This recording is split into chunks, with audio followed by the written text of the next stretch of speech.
Alors, j'ai encore beaucoup d'autres questions, mais on va parler un tout petit peu de la cinéma movimento, si vous voulez. On reviendra à mes questions. Oui, absolument, comme vous voulez.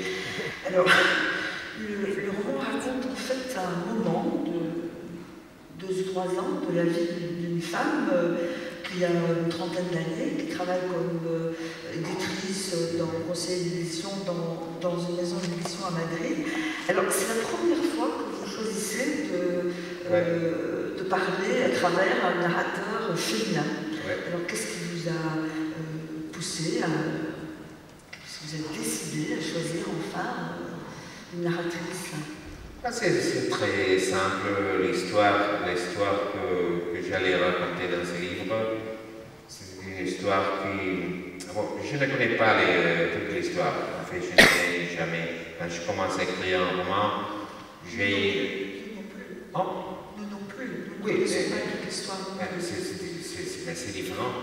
Oui. Il y a des auteurs qui commencent en les sachant tout. J'ai dit, c'est une image que j'utilisais beaucoup de fois, j'ai dit qu'il y a des écrivains qui écrivent avec une carte. Et avant de commencer, ils ont décidé exactement quel parcours ils feront, qu'est-ce qui va se passer dans le roman, et qui va mourir, etc., qui sont les personnages, etc. Et j'ai toujours pensé, si je savais moi tout ça avant de commencer, probablement je ne l'écrirais pas parce que je trouverais très ennuyeux de faire. Alors j'ai dit, je n'ai pas la carte, j'ai seulement une boussole. Ah bon, c'est pas facile ces mots non plus. Vous êtes un très bon professeur au baccalauréat, je crois. Non, l'italien m'aide parfois, je le parle mieux maintenant, et una bussola. C'est pour ça que j'avais un peu de doute. Et alors je sais plus ou moins où je veux aller. Je veux aller, disons, vers le nord, par exemple. Mais je ne connais pas le parcours. Et je ne connais pas l'histoire complète. Et je décide sur le champ, très souvent. Sur le champ, je me souviens, il y a eu des romans, j'étais près la fin, et encore je n'avais pas décidé comment le roman allait finir, par exemple, je n'avais décidé si quelqu'un allait mourir et qui.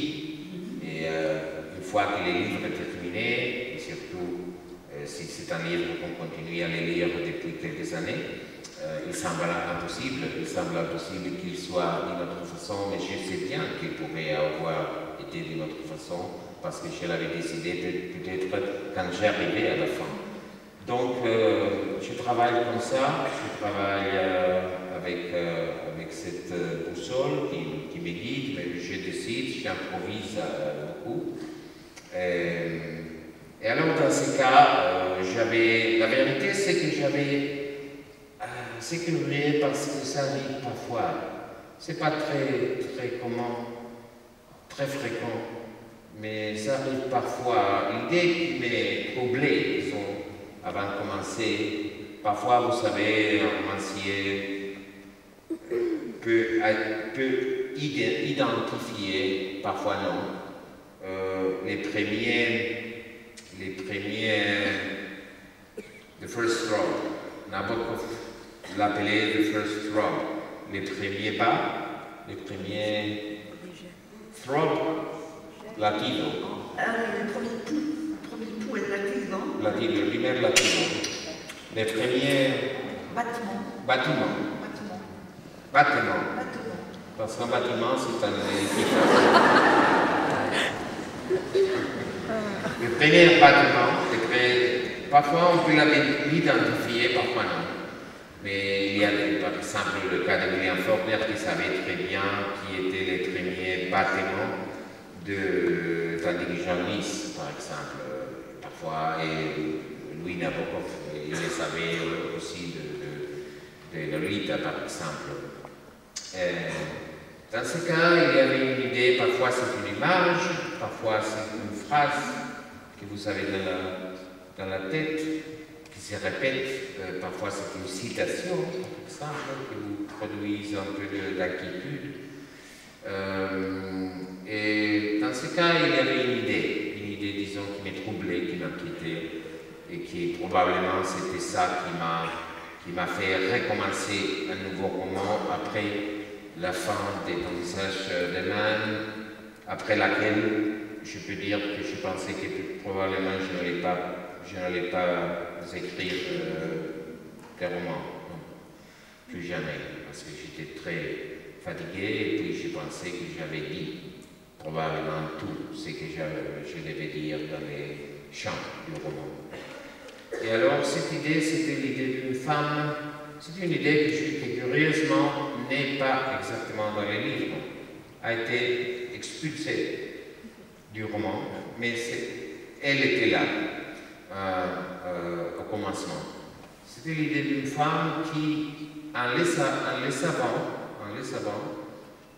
à sabiendas, en le sachant, excusez-moi, en le sachant, resterait en connaissance de cause, et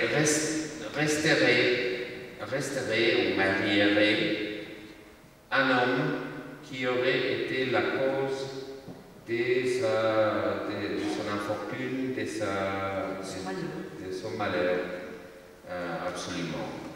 Et en le sachant, c'est une chose pas fréquente, évidemment, mais qui peut se passer, et qu'il serait une étrange forme de compensation, disons, tu as causé mon malheur, tu dois le réparer, dans un certain sens, dans la mesure du possible. Et en même temps, ce serait aussi une étrange forme de vengeance, de vendetta. Parce que, disons qu'une femme qui serait mariée, par exemple, avec l'homme qui aurait causé son malheur, etc., sa présence permanente à son côté, ça serait une permanente accusation aussi. Donc j'avais cette idée. Et cette idée n'est pas exactement, on rapproche l'idée dans les livres, mais elle n'est pas là, exactement. Alors j'ai commencé à penser, bon, quel pourrait être ce malheur, quelle pourrait être cette déprivation, on dit, ou privation? Seulement privation. On ne peut pas dire déprivation. Désolé. Semble plus importante. Cette privation, cette blessure, on pourrait dire, cette grande blessure. Alors quand j'ai commencé à penser à ça, je pensais en tout cas que cette histoire doit être racontée par une femme. Bien sûr, il pourrait être raconté aussi dans la troisième personne, mais je suis habitué à écrire dans la première personne au moins depuis 1996. Et alors, pour moi, ce serait un peu difficile maintenant. Je ne me sentirais pas à mon aise avec la troisième personne. Alors, je pensais, bon, cette histoire, seulement pourrait être vraisemblable.